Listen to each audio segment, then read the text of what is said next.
Good morning mga idol. Dito na naman kami ngayon sa aming trabaho at bale pagpatuloy ko yung pagtatabas ko dito sa aming pagmamaisan. Pa natatapos. Dami kasing ginagawa din kaya hindi basta-basta natatapos ka agad. Yan. So ngayon bali tapusin ko itong aking ginagawa at medyo malaki-laki pa itong hindi ko na tabasan. So dito na tayo mga idol. Ito ngayon ang tatrabahuhin ko. Magtatabas po ako ngayon dito mga idol. So, samahan nyo akong magtrabaho dito mga idol.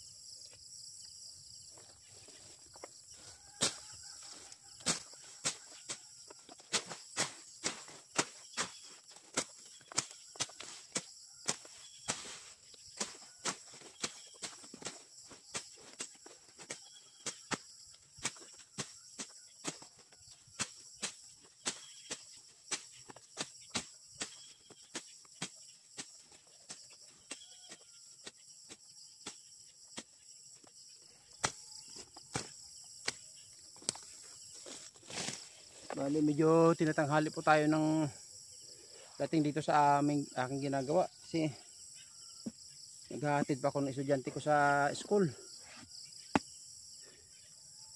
Tatakbo pa ako ng bali 15 kilometros. Tapos maglakad pa kami ng mga isa't kalahati papunta dito sa aming sakahan. Hindi kami nakapagsimula ng mas maaga dahil marami pang mga obligasyon mga idol. Kailangan nating yung mga bata.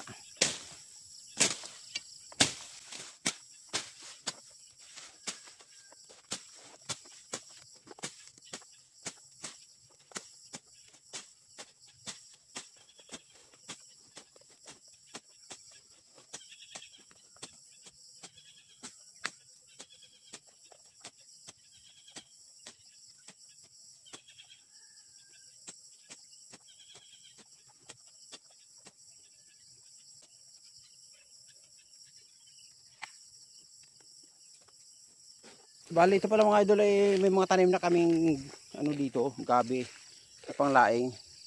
Pero ito yung tawag sa amin dito ay gutaw. Yan. Pero tataniman kasi namin ng mais to kaya ililipat namin to. Ayun mga idol madami ito. Ito yung pati yung laman niya ay ginugulay. Malagkit ang laman nito. Marami na rin sana ito mga idol pero wala kailangan namin ilipat. Ayun, mataba na. Kasi pagtataniman namin ng mais itong pinipistuhan nila, so hanapan na lang namin ng ibang lugar itong gabi na ito. Yun, gutaw ang tawag sa amin dito niyan. Iba itong gabi na panglaing din. Yun, ito maputi siya ang tangkay. Abalong naman tawag sa amin dito niyan. Yun, may mga gutaw pa Malaki na sana yan pero kailangan namin ilipat. Bali pahinga muna tayo mga idol. At umaambon, medyo nakakabasa na Ang hirap magtrabaho na umulan. Baka tayo magkasakit. Wala tayong pagpagamot. So silong na tayo dito sa Cobo mga idol.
So bali mano-mano muna tayo ngayon mga idol.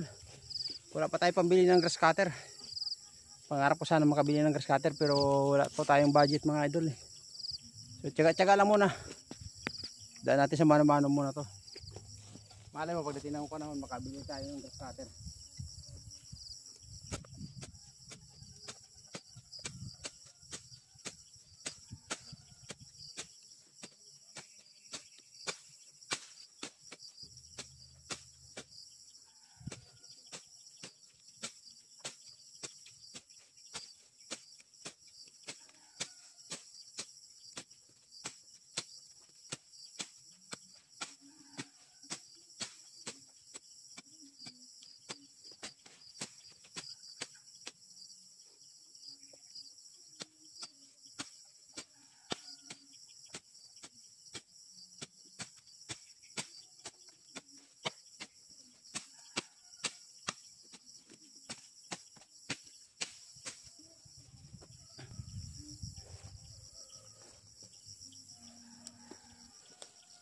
So bali medyo malaking adjustment ang gagawin ko dito.